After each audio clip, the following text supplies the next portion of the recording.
Hello नमस्कार guys. यो video किन बनाएको भनेपछि यो यहाँनिर यो खबुज भन्छ होइन, त्यो अब हुन त नेपालतिर यसलाई रोटी भन्छन्।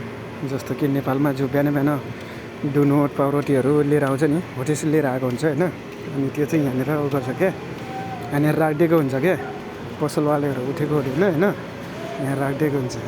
सक्छ रोटी छ। अब जस्तो कि म यहाँलाई दुईवटा रोटी लग्न चाहन्छु।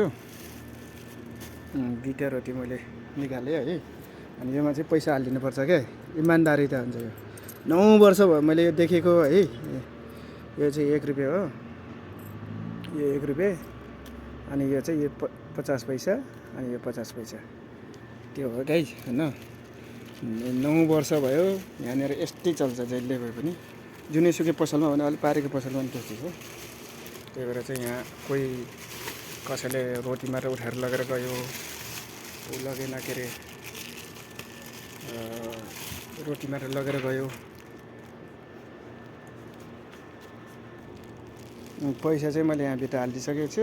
दुईवटा रोटी लगेँ। त्यो यो गाइज, यो यहाँ यस्तै हुन्छ। यो पसल हो, पसलमा चाहिँ जहिले पनि सबै पसलमा यस्तै हुन्छ। बिहान बिहान पख जबसम्म पसलवाला आएको हुँदैन तबसम्म मात्र हो, नत्र यसलाई भित्र राखेको हुन्छ। त्यही हो गाइज, कुरा यति नै हो ल।